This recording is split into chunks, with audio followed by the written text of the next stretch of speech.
Βρισκόμαστε στην πρώτη τελευταία ομιλία για τη φετινή χρονιά. Υπενθυμίζω το γενικό θέμα, το οποίο είναι η θέση του βιβλίου της Αποκάλυψης στην εκκλησιαστική και κοινωνική ζωή, και ο μιλητής, ο κύριος Απόστολος Νικολαίδης, γνωστός σε όλους μας, με την έννοια ότι και τις Κυριακές, όλες τις μεγάλες γιορτές, είναι ο δεξής μας ψάλτης, είναι ομότιμος καθηγητής του Πανεπιστημίου Αθηνών και τώρα είναι καθηγητής του Πανεπιστημίου της Λευκωσίας και καθηγητής, κοσμήτωρ της θεολογικής, πρόεδρος της θεολογικής έχει διατελέσει, σε όλες δηλαδή τις θέσεις. Σημαντικό είναι ότι έχει μία υπερπολίτεκνη οικογένεια και ένα τεράστιο συγγραφικό έργο, για το οποίο επιφυλασσόμαστε κάποια στιγμή να κάνουμε μία παρουσίαση. Το θέμα η σφραγίδα και το χάραγμα του Αντιχρίστου.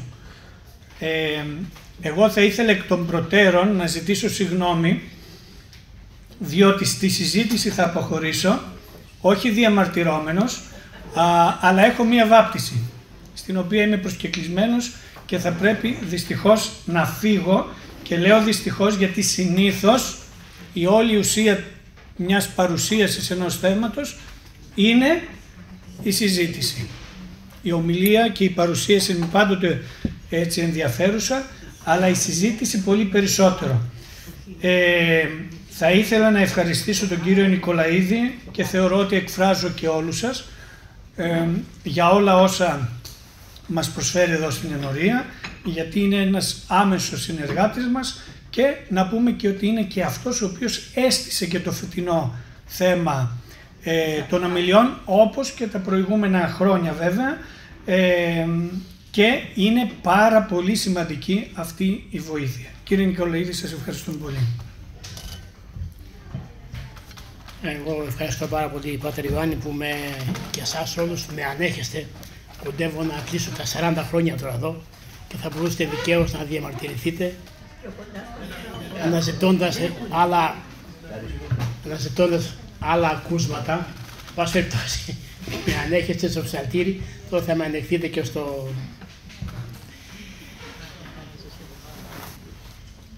Πρέπει να σας πω ότι με το θέμα αυτό, γενικότερα, δεν ακούγεται? Ωραία, ωραία. Φωνακλάσει με το δυναμό σου.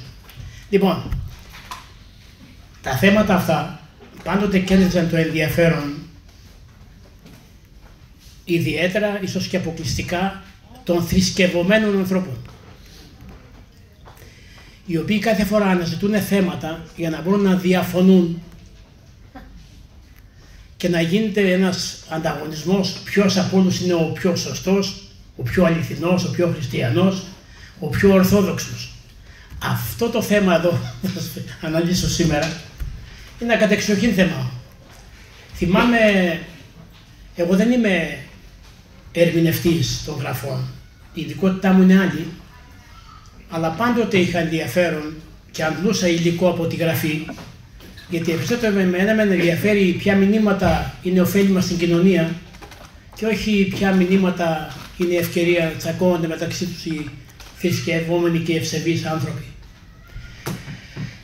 Διάλεξα να κάνω αυτό το θέμα γιατί θέλω πράγματι να ακούσετε από έναν πανεπιστημιακό, από έναν ερευνητή, έντιμο δάσκαλο, λέω όσα αντικειμενικά μπορώ να πω, δεν μπορώ να πω κάτι άλλο, αυτά που οι πηγές μας λένε, αυτά που οι γραφές και οι πατέρες μας λένε, αυτά λέμε.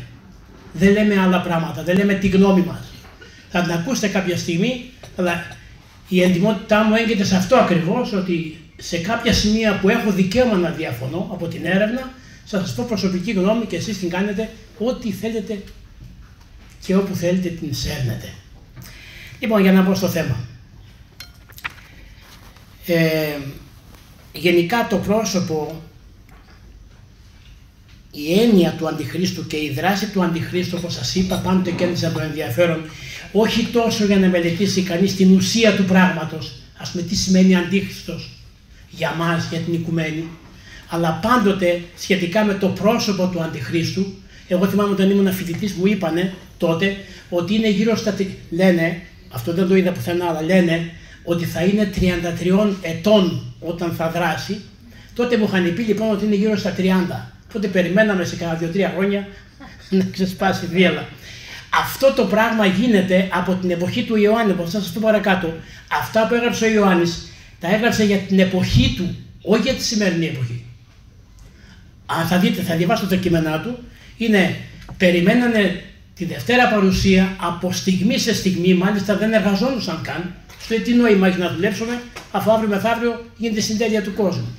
Και επειδή είναι προδιαγεγραμμένο ότι τη συντελεία του κόσμου θα προηγηθεί η έλευση του Αντιχρίστου ως μεμονωμένου προσώπου, γι' αυτό το λόγο αυτά που γράφτηκαν για την εποχή εκείνη. Αρκεί να σας πω ότι ο Ιωάννης ο Χρυσόστομος προέβλεψε ότι το 400 τελικά θα γινόταν, δεν ξέρω ευτύχει αν το έχει συναντήσει, το 400 έχει πει ο Ιωάννης ο Χρυσόστομος ότι θα γίνει Δευτέρα Παρουσία. Θέλω να σας πω δηλαδή, αυτά τα γεγονότα θα τα πω στο τέλος να βάλω μια σειρά.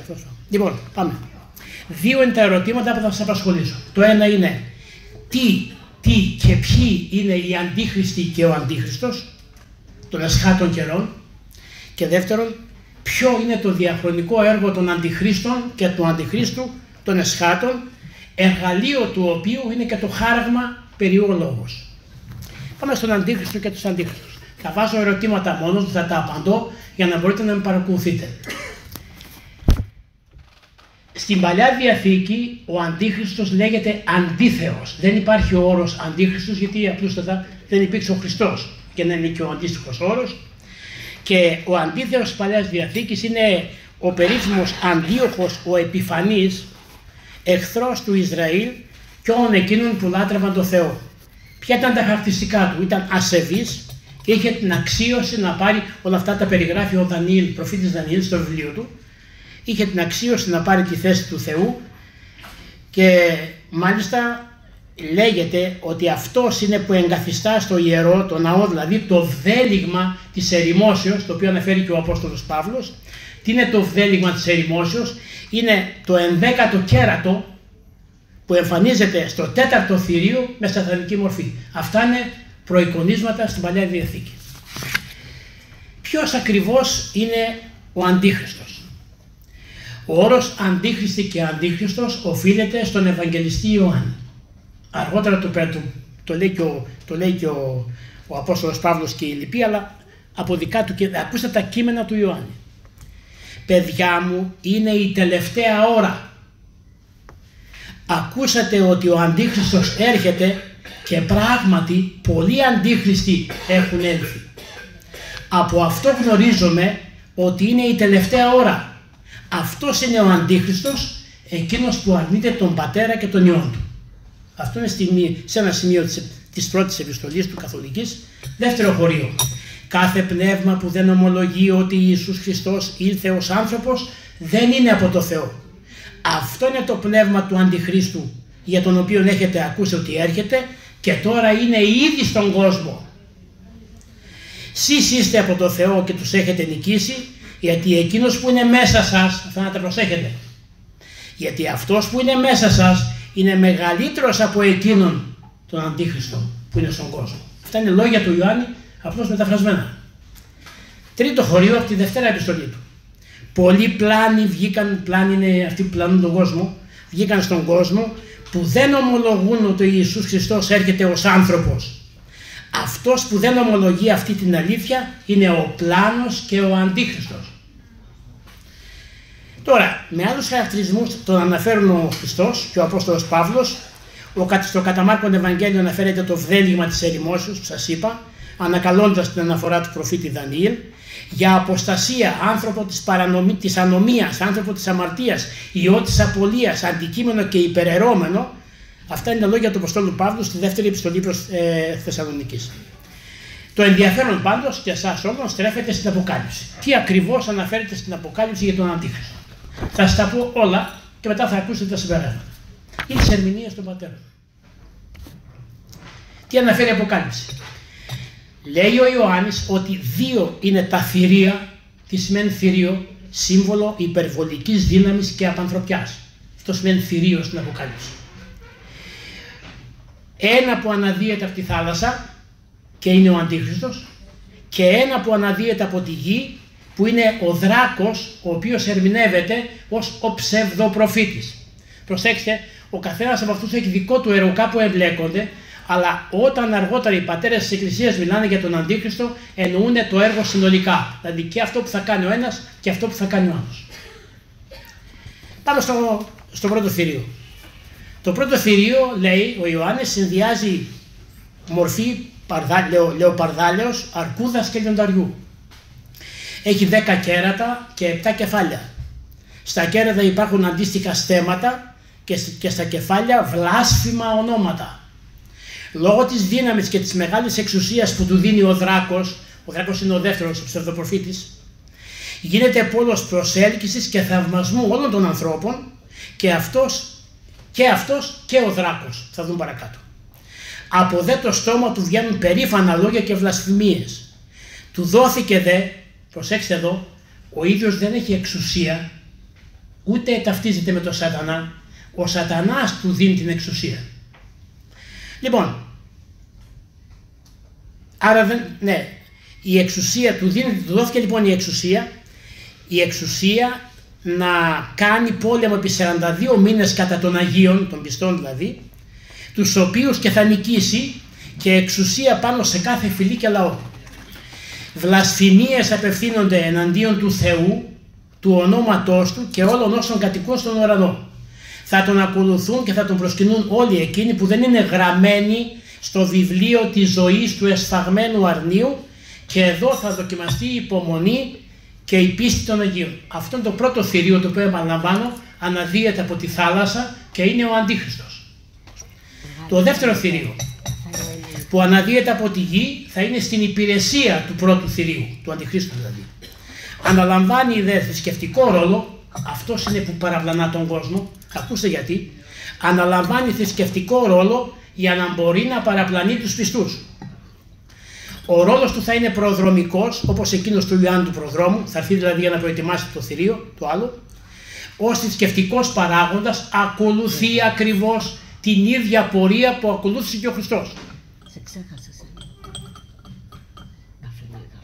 Τον οποίο μιμείται κατά πάντα, προσποιείται κατά πάντα, επειδή ο απότερος σκοπός είναι μέσα από μια άκρως ευσεβοφανή συμπεριφορά να παραπλανήσει τους πιστούς. Γεννιέται από παρθένο κόρη, στην πραγματικότητα πόρνη είναι, εμφανίζεται ως αρνείο, κάνει και θαύματα. Όπως αναφέρει ο Ιωάννης, θα κάνει τα πάντα ώστε η γη και οι κάτοικοί της να προσκυνήσουν το πρώτο θηρίο. Είναι αυτό που με τα μεγάλα και εντυπωσιακά θαύματα, όπως είναι η κάθοδος φωτιάς από τον ουρανό, θα λέει πέσε φωτιά και θα πέφτει, θα παραπλανά τους κατοίκους της γης, θα τους παρατρύνουν να κάνουν εικόνα στο θηρίο, στην οποία θα δώσει πνεύμα και θα αναγκάσει όλους να την προσκυνούν με την απειλή του θανάτου. Σε αυτό θα υποχρεώνει μικρούς και μεγάλους, πλούσιους και φτωχούς, ελεύθερους και δούλους, να έχουν, προσέξτε τώρα είμαστε ακριβώς, να έχουν ένα σημάδι χαραγμένο στο δεξί χέρι ή στο μέτωπο, ώστε να μην μπορεί κανείς να αγοράσει ή να πωλήσει αν δεν έχει αυτό το σημάδι. Αυτό το σημάδι, γράφει ο Ιωάννης, είναι το όνομα του θηρίου ή ο αριθμός του ονόματος. Όποιος είναι σοφός και έχει νόηση, λέει ο Ιωάννης, δεν λέει το όνομα. Όποιος λέει είναι σοφός και έχει νόηση, μπορεί να λογαριάσει τον αριθμό του θηρίου, είναι αριθμός ανθρώπου και ο αριθμός είναι 666. Λοιπόν, από την Αγιοπατερική παράδοση, για να τα συνοψίσουμε λιγάκι, διάλεξα δύο σπουδαίους ερμηνευτές να δώσουν τη συνολική εικόνα ό,τι ακούσατε από την Αποκάλυψη. Λέει ο Ιωάννης ο Χρυσόστομος, ο οποίος ταυτίζει τον Αντίχριστο με την αποστασία, επειδή αυτός πολλούς θα οδηγήσει στην αποστασία και την απώλεια. Είναι ο άνθρωπος της αμαρτίας που θα προξενήσει μίλια κακά και θα παρακινήσει και άλλους να κάνουν το ίδιο. Είναι ο ιός της απωλείας, επειδή και άλλους θα απολέσει αλλά και ο ίδιος θα χαθεί. Δεν είναι ο ίδιος ο σατανάς, λόγια του Χρυσοστόμων αυτά, αλλά θα δεχθεί ολόκληρη την ενέργεια του σατανά. Θα είναι αντίθεος, θα καταργήσει όλους τους θεούς και θα προστάξει να προσκυνούν τον ίδιο ως Θεό, ενώ θα κάθεται στο ναό του Θεού στα Ιεροσόλυμα, αλλά και τις εκκλησίες που βρίσκονται παντού, κάνοντας ταυτόχρονα θαυμαστά σημεία. Αυτά είναι το Χρυσοστόμο. Πάμε στον Ιωάννη τον Δαμασκηνό. Λέει, Αντίχριστος είναι αυτός που θα έρθει στο τέλος του αιώνος, στα έσχατα. Θα προηγηθεί το κήρυγμα του Ευαγγελίου σε όλο τον κόσμο και τότε θα έρθει για να δοκιμάσει τους ασεβείς Ιουδαίους. Αυτοί δε που δεν δέχτηκαν τον Μεσσία Χριστό θα δεχθούν τον πλάνο, αυτόν που ονομάζει τον εαυτό του Θεό. Δεν θα έρθει στους χριστιανούς, αλλά στους Ιουδαίους, όχι στο όνομα του Χριστού, αλλά κατά του Χριστού και όσον είναι με τον Χριστό, γι' αυτό και λέγεται Αντίχριστος. Γεννιέται από πορνεία και δέχεται όλη την ενέργεια του σατανά. Ανατρέφεται κρυφά, εξεγείρεται, επαναστατεί και βασιλεύει. Στην αρχή προσποιείται την αγιότητα και όταν κυριαρχήσει καταδιώκει την Εκκλησία του Θεού, εκδηλώνοντας όλη την πονηρία του. Θα εξαπατήσει όσους έχουν τιμόρροπη και αθεμελίωτη διάνοια, θα τους απομακρύνουν τον Θεό. Θα αποστελούν ο Ενόχ και ο Ηλίας, οι οποίοι θα επιτρέψουν τους πλανεμένους στον Χριστό και θα φωνευθούν από τον Αντίχριστο. Τότε θα έρθει ο Κύριος εξ ουρανού, όπως ακριβώς έφυγε, με δόξα και τιμή και θα εκμηδενήσει τον Αντίχριστο. Αυτές είναι δύο συνοπτικές εικόνες από δύο σπουδαίους ερμηνευτές της Εκκλησίας. Πάμε τώρα να δούμε με επιμέρους ερωτήματα. Χρόνος εμφάνισης. Το μόνο που γνωρίζουμε είναι ότι ο Αντίχριστος θα έρθει λίγο πριν από τη Δευτέρα Παρουσία. Τίποτε άλλο. Δευτέρα Παρουσία, πριν Δευτέρα Παρουσία. Ως προς τη συντέλεια, αυτό δεν το γνωρίζει κανείς. Την προσοχή απέναντι στους ψευδοπροφήτες που ισχυρίζονται ότι πλησιάζει η μέρα του Κυρίου και εξαπατούν τους ανθρώπους, εφιστά ο Απόστολος Παύλος πολλαπλώς. Αυτή θα έλθει, η μέρα του Κυρίου δηλαδή, όπως ο κλέφτης μέσα στη νύχτα, όπως γράφει ο Απόστολος Πέτρος. Τα σημάδια των εσχάτων που αναφέρονται από τον Χριστό επαναλαμβάνονται συνεχώς. Το καθώς ακούσατε και ότι ήδη βρίσκεται ο Αντίχριστος στον κόσμο του Ιωάννη, σημαίνει το θέμα του Αντιχρίστου, όπως σας είπα, ήταν στην επικαιρότητα. Το εσχάτη ώρα εστίν δηλώνει ότι τον περίμεναν από ώρα σε ώρα ότι επίκειται η Δευτέρα Παρουσία. Αυτό όμως δεν έγινε και ο αγώνας εναντίον του Αντιχρίστου και των Αντιχρίστων συνεχίζεται μέχρι και σήμερα. Και θα συνεχιστεί. Εκτός κι αν έρθει. Είναι πάντως προφανές ότι τα λεγόμενα του Ιωάννη θα συμβούν στην εποχή του και όχι στο απότερο μέλλον. Δεν είναι καθόλου τυχαίο που ο Ιωάννης ο Χρυσόστομος υπελόγιζε, το είπα, ότι η συντέλεια θα πραγματοποιηθεί το 400 μετά Χριστό. Τα δε γεγονότα που φέρονται ως έσχατα επαναλαμβάνονται συνεχώς μέσα στην ιστορία, χωρίς να προδιαθέτουν την εμφάνιση του Αντιχρίστου. Διατυπώθηκαν όμως και κάποια προγνωστικά. Κατά τον Κύριλλο Ιεροσολύμων θα είναι, τα σημάδια δηλαδή ότι έρχεται, είναι η αποστασία, η μισαδελφία, μισεί ο ένας τον άλλο, η προτίμηση του κακού αντί του αγαθού, εγκατάλειψη της ορθής πίστης, πτώση της Ρωμαϊκής Αυτοκρατορίας. Ο Αντίχριστος θα καταλάβει τη Ρωμαϊκή Αυτοκρατορία, εδώ φαντάζομαι την οικουμένη θα εννοεί, σήμερα αυτό μπορούμε να πούμε, την εποχή εκείνη αυτή υπήρχε, και θα υποτάξει τους εναπομείνοντας βασιλείς. Θα προηγηθεί η θανάτωση των δύο που σας είπα, του Ηλία και του Ενόχ. Αυτά είναι του Κυρίου Ιεροσολύμων. Αυτά για τον Αντίχριστο. Πάμε για τους Αντιχρίστους τώρα, που είναι πιο ενδιαφέρον, μια και μας αφορά. Το άλλο δεν ξέρω αν θα ζήσει κανένας για να δούμε τον Αντίχριστο πώς θα δράσει και πώς θα κάνει, οπότε άδικα σκοτωνόμαστε. Με τους Αντιχρίστους όμως είναι κάθε μέρα παρέα, μπορεί να είμαστε κι εμείς μέσα. Καθώς ακούσετε παραπάνω, ο Ιωάννης δεν αναφέρεται μόνο στον Αντίχριστο αλλά και στους Αντίχριστους. Με τη διαφορά τους να μην αναφέρεται στην ουσία, δηλαδή τι σημαίνει να είσαι Αντίχριστος, αλλά στον τρόπο δράσης. Όλοι οι Αντίχριστοι και γενικά οι αντίθεες δυνάμεις αντιμετωπίζονται από τον Ιωάννη ως πρόδρομοι του Αντιχρίστου που σας είπα. Ποιοι είναι οι Αντίχριστοι? Πρώτον πρώτη και βασική είναι οι Ιουδαίοι. Αυτοί κατονομάζουν διαχρονικά, επειδή τον σταύρωσαν. Αντίχριστοι στην εποχή του Ιωάννου είναι και οι αιρετικοί. Αυτοί που απορρίπτουν το πρόσωπο του Χριστού και αρνούνται την ενσάρκωσή του, ιδιαίτερα αυτό, στο οποίο επιμένουν πάρα πολύ, και τη σχέση προς τον Πατέρα. Δεν πιστεύουν ότι ο Θεός είναι τέλειος Θεός και έγινε τέλειος άνθρωπος, ενώ συγχρόνως ήταν Θεός. Δηλαδή οι Αντίχριστοι γενικώς δεν αποδέχονται τίποτε από την παρουσία, από την θεανθρώπινη παρουσία του Χριστού. Είτε αμφισβητούν την ανθρώπινη φύση του, είτε αμφισβητούν γενικότερα και τη θεία του φύση του. Τώρα, σύμφωνα με τον Απόστολο Παύλο, αντίχριστοι είναι όσοι εσαρκώνουν ιδέες και πρακτικές του Αντιχρίστου, δηλαδή όσοι υπηρετούν το μυστήριο της ανομίας. Και εδώ τώρα διαχρονικά ψάχτηκαν προσωπικότητες που να εντοπίσουν ότι παίζουν αυτό το ρόλο, άρχοντες, ηγεμόνες, αντίθεους, αλαζόνες με οσφορική συμπεριφορά, εχθρούς του Θεού και της Βασιλείας των Ουρανών, που καταδυνάστασαν την ανθρωπότητα και το λαό του Θεού. Ως τέτοιοι αναφέρονται ο Νέρον, ο Καλιγούλας, ο Χίτλερ και αργότερα ο Μωάμεθ, ο Λούθυρος.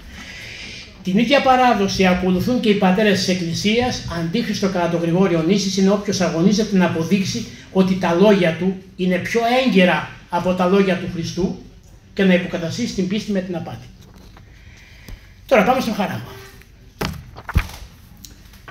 Το χάραγμα γινόταν παλιά με πυρακτωμένο σίδερο στα χέρια ή στο μέτωπο των μισθοφόρων ή των δούλων για να αποδεικνύεται σε ποιον ανήκουν. Έχετε δει κάτι πρόβατα που είναι σημαδεμένα.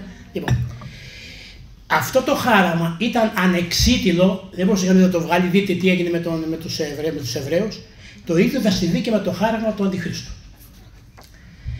Κατά καιρούς τέθηκε το ερώτημα αν το χάραγμα είναι μόνο ένα εξωτερικό σημάδι ή και εσωτερικό, δηλαδή νοητό και πνευματικό. Οι ερμηνευτές θεωρούν ότι είναι και τα δύο. Επομένως, το χάραγμα δεν είναι απλώς ένα εξωτερικό σημάδι υποταγής και υποδούλωσης, αλλά δηλωτικό της εσωτερικής αντίστοιχης στάσης απέναντι στον Χριστό ή στον Αντίχριστο. Σημαίνει εσωτερική συνειδητή αποδοχή του Αντιχρίστου.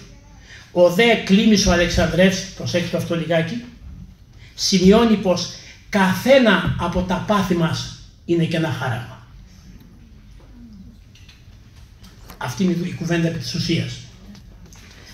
Κατά τον Υπόλοιπο, τον Πάπα Ρώμης, ήταν η εποχή που δεν ήταν λοιπόν Αντίχριστος, το χάραγμα θα είναι ορατό και ευδιάκριτο για να ξεχωρίζουν οι χαραγμένοι από τους μη χαραγμένους. Ως προς το ερώτημα γιατί στο δεξί χέρι και γιατί στο μέτωπο, ο Άγιος Υπόλοιπος γράφει ότι θέλει με αυτόν τον τρόπο να εμποδίσει κάποιον να κάνει το σταυρό του στο μέτωπο, που σημαίνει ότι θα ακυρωνόταν παρουσία.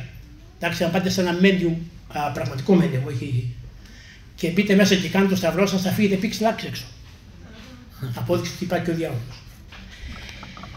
Λοιπόν, να κάνει το σταυρό του γιατί αυτοκυρώνεται κατά την ερμηνεία του Αρέθα Καπαδοκίας. Δύο είναι όλοι οι ερμηνευτές της Αποκάλυψης, ένας είναι ο Αρέθας Καπαδοκίας, ο ένας εντρέφει τον άλλον, για να μην μπορούν να κάνουν καλά έργα και να σωθούν.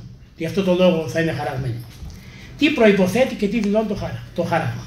Κατά τον Υπόλοιπο Πάπα Ρώμης, το χάραγμα σημαίνει άρνηση του δημιουργού, του Αγίου Βαπτίσματος, όλα αυτά σημαίνει το χάραγμα.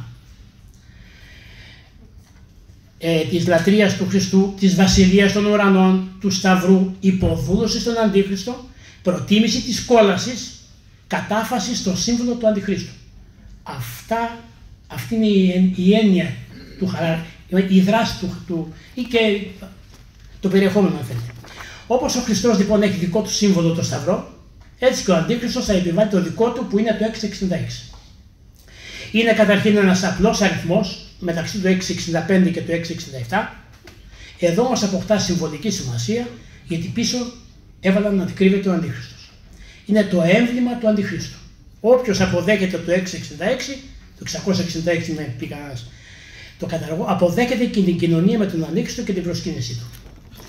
Πίσω από το 666 κρύβεται ένα όνομα το οποίο γνώριζε ο Ιωάννης, αλλά καθώς λένε οι ερμηνευτές του, δεν το κατέγραψε, κυρίως για να αποφεύγεται η τεράστια σύγχυση που θα δημιουργούσε όταν μερικοί από τους ανθρώπους θα έφερναν το ίδιο όνομα. Υπάρχουν και άλλες ερμηνείες.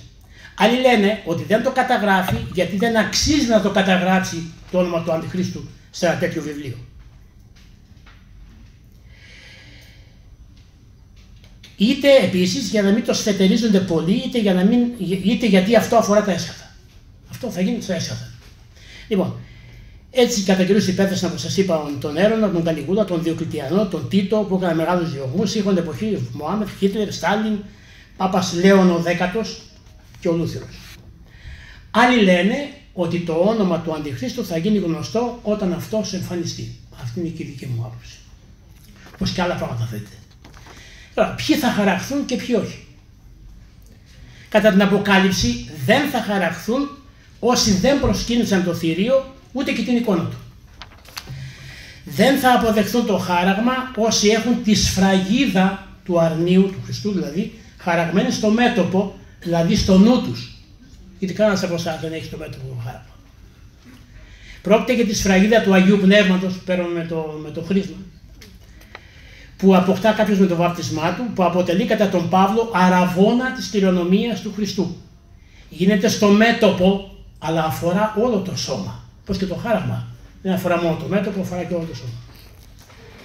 Ο Ιωάννης ο Ευαγγελιστής αναφέρεται και σε σφραγίδα που ο άγγελος πέφτει να σφραγίσει τους δούλους του Θεού, οι οποίοι έχουν ως χαρακτηριστικά την παρθενία, το ότι ακολουθούν το αρνείο και είναι ειλικρινείς και είναι καθαροί. Όλα τα έσχατα φυσικά κακά θα πλήξουν μόνο όσους έχουν τη σφραγίδα. Όλα τα έσχατα φυσικά κακά δεν θα πλήξουν μόνο όσους έχουν τη σφραγίδα του Θεού στο μέτωπό τους. Στους σφραγισμένους του Θεού δεν έχει καμιά εξουσία ούτε ο διάολος ούτε ο αντίχριστος. Αυτό να το ξέρετε. Κατά τον Ανδρέα Κεσαρίας, που είναι ο δεύτερος που σας είπα από μερμηνευτής, θα χαραχθούν όσοι έχουν την καρδιά τους προσιλωμένη στη γη,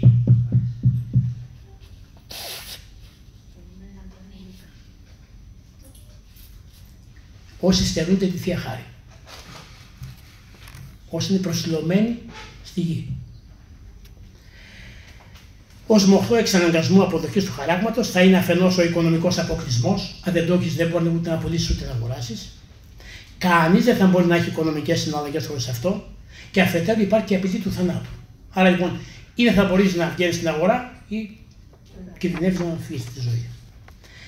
Το χάραγμα, πώς ενεργεί και ποιες είναι οι συνέπειες του χαράγματος. Το χάραγμα δεν είναι ένα σημάδι και μόνο, είναι ένας απλός αριθμός, αλλά συνοδεύεται και από αντίστοιχη αντιχριστιανική πράξη.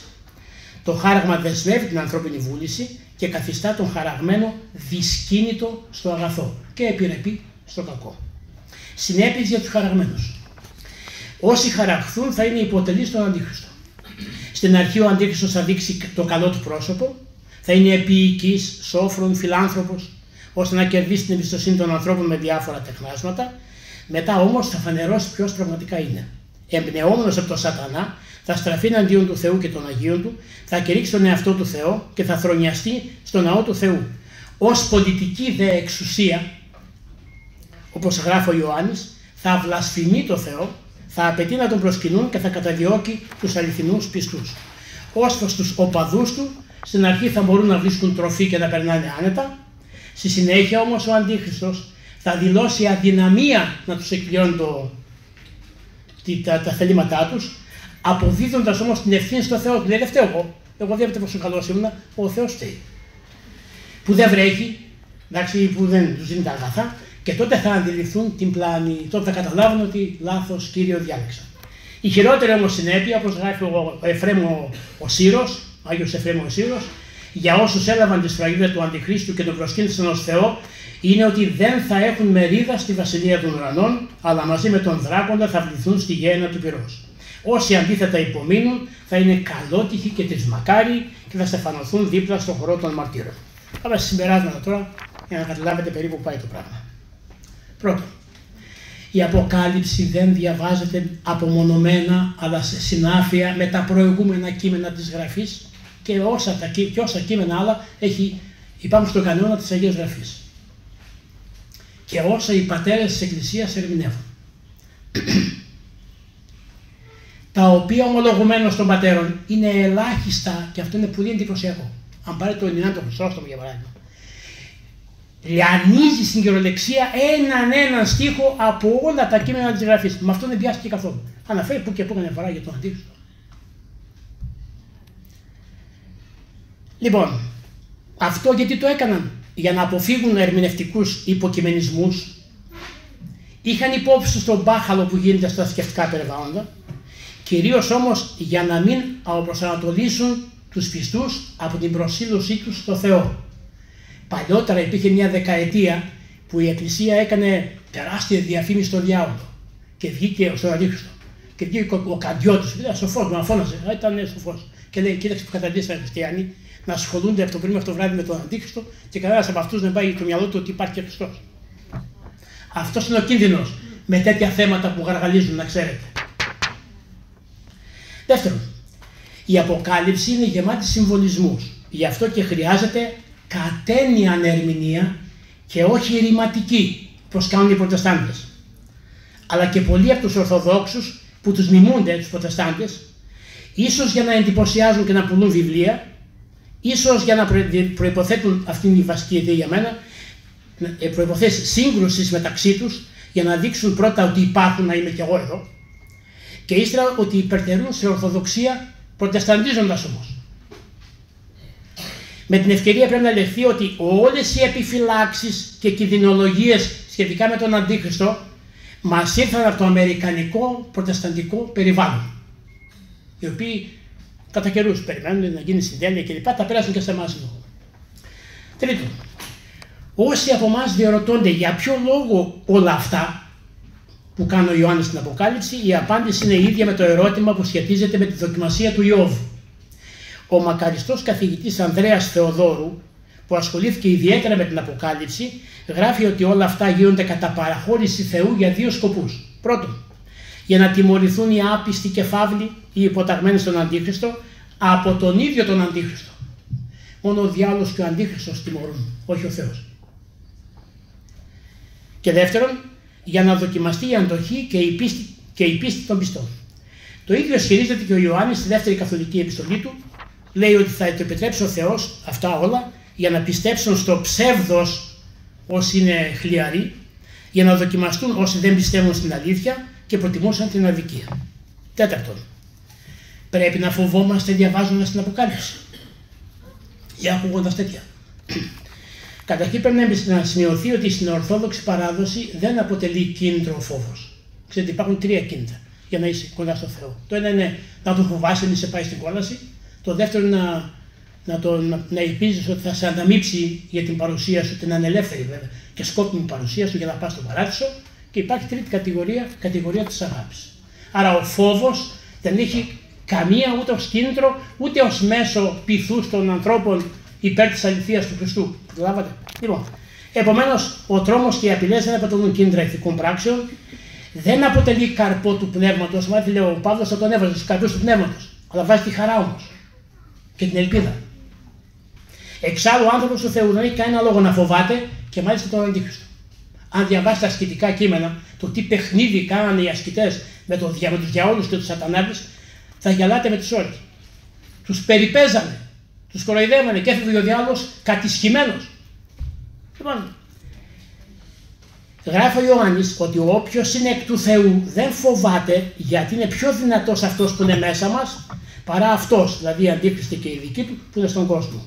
Πρόκειται για τον Χριστό που χαράζει τους πιστούς με το χάραμα του Σταυρού, αυτούς που έχουν αποδεχθεί και ενεργοποιήσει τη σφραγίδα του Αγίου Πνεύματος. Ο δε Ιωάννης υπογραμμίζει ότι στο τέλος θα νικήσει το αρνείο, στη δε νίκη του θα μετάσχουν και όσοι παρέμειναν κοντά του. Πέμπτον, ως προς τις στάσεις μας στις θεωρίες για την ενδεχόμενη συνεργασία της τεχνολογίας και των εφαρμογών της με τον Αντίχριστο, με σκοπό την έντεχνη, την ύπουλη δηλαδή, χάραξη των ανθρώπων και τη μετατροπή τους με δόλιους τρόπους σε οπαδούς του Αντιχρίστου, θα ήθελα να κάνω τα ακόλουθα σχόλια. Το χάραγμα του Αντιχρίστου είναι πολύ πιο σοβαρή υπόθεση από μια απλή εμφύτευση μικροτσίπ στο ανθρώπινο σώμα και μάλιστα για λόγους υγείας ή την εμφύτευση οδόντων, εκεί δεν πήγε κανένας να ψάξει το διάολο μέσα, ή βηματοδότη, πώς έχουν βηματοδότες, ή και απεινιδωτή. Προϋποθέτει σε κάθε περίπτωση ενσυνείδητη, προσέξτε, ενσυνείδητη, όχι να σε βρει στη γωνία δισταγμένο, ενσυνείδητη συγκατάθεση, όχι στο μικροτσίπ ή αυτόν που το ενεργεί, αλλά στον ίδιο το σατανά, ο οποίος όπως και ο Θεός δεν μπορούν να ενεργήσουν τίποτε χωρίς τη συγκατάθεση του ανθρώπου. Αυτό βάλτε στο μυαλό σας. Όπως ο Θεός δεν μπορεί να κάνει τίποτε με εμάς, αν δεν θέλουμε, πολύ περισσότερο δεν μπορεί ο διάολος που είναι πλάσμα του. Κυρίως όμως προϋποθέτει ανάλογη, ενσυνείδητη άρνηση της πίστεως και αντιχριστιανική εσωτερική διαβολική αλλίωση, συμμόρφωση και υποταγή στις σκοτεινές δυνάμεις. Με άλλα λόγια, κανείς δεν χαράσεται με τη βία και μάλιστα ακούσια. Για να μην λέμε μαγικά πράγματα.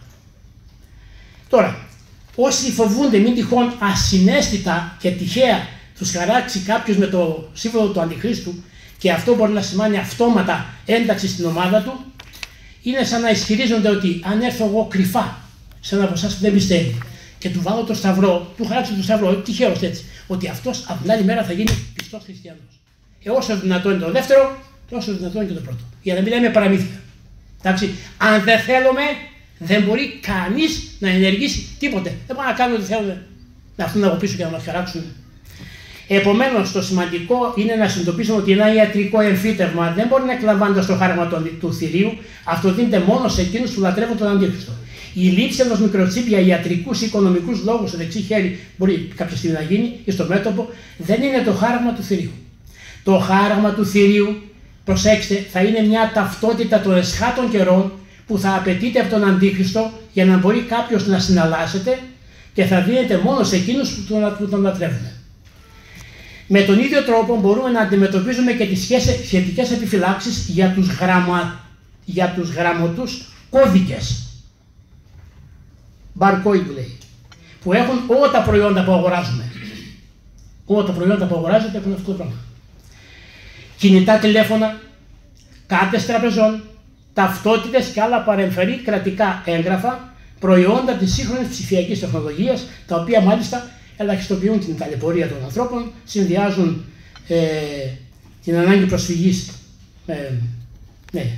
κλπ. Σε μια καρτούλα μπορεί να έχει τα πάντα, ενώ θα ήθελε 3 εβδομάδες για να τρέξει να τα βρει. Αυτά είναι τα θετικά της τεχνολογίας. Λοιπόν, εξάλλου, γιατί τον ψάχνουμε κάποιοι μόνο εκεί και όχι σε όλα τα προϊόντα της τεχνολογίας, όπως είναι η τηλεόραση, το κινητό τηλέφωνο, τα κομπιούτερ, που έχει μεγαλύτερο χώρο και άνεση να μπει μέσα και να εδραιωθεί. Σχετικά με την αποδοχή ή όχι των κρατικών εγγράφων, μπορεί κάποιος να ευθυγραμμίσει τη στάση του, αν θέλει, αν θέλει να είναι υπεράνω του Χριστού, μπορεί να κάνει και διαφορετικά, σε όσα ο Χριστός υπονοούσε με τη φράση «απόδοτε τα του Καίσαρου στο Καίσαρι και το του Θεού το Θεό». Άμα είναι ένα κρατικό έγγραφο, άμα θες πήγαινε σε ένα βουνό επάνω, εμείς ψάχνει να βρει κανένας και να το κάνεις. Αλλά άμα είσαι του κράτους πολίτης, πρέπει να ανταποκριθείς. Υπάρχουν άλλα όπλα κανείς για να παραμείνει πιστός. Ας σημειώσουμε εδώ ότι όποιος χρησιμοποιεί κινητό τηλέφωνο θα γνωρίζει ασφαλώς ότι αυτοί από πάνω ή από κάτω ή από δίπλα δεν γνωρίζουν απλώς σε ποιους τόπους έχεις πάει, ξέρουν στο μαγαζί μπήκες και ξέρουν τι προϊόντα προτιμάς και από την άλλη μέρα σε κατακλείζουν με διαφημίσεις από τα προϊόντα που ήθελες. Για να καταλάβετε δηλαδή που είμαστε. Λοιπόν, σε κάθε περίπτωση το χάραγμα, τελειώνω. Σε κάθε περίπτωση το χάραγμα ακολουθεί την εμφάνιση του Αντιχρίστου και δεν προηγείται. Το χάραγμα ακολουθεί τον Αντίχριστο, αυτός κάνει τη δουλειά δηλαδή, και δεν προηγείται, ούτε βάζει άλλος να το κάνουν. Είναι μια υπόθεση δική του και κανενός άλλου. Μέχρι τότε το 666 είναι ένας απλός αριθμός και τίποτε άλλο. Θα έχουμε μερισμό του κόσμου, αυτά τα που θα προηγηθούν, σε 10 βασιλείες και τότε θα έρθει ο Αντίχριστος, όπως γράφει ο Άγιος Ειρηναίος, επίσκοπος των Ογδούνων. Και κάτι τελευταίο. Το αν και πότε θα εμφανιστεί ο Αντίχριστος, ποιος θα είναι και τι πρόκειται να κάνει, είναι κάτι που αφορούν όσους θα ζουν την εποχή που θα έρθει αυτός ο μοναδικός Αντίχριστος.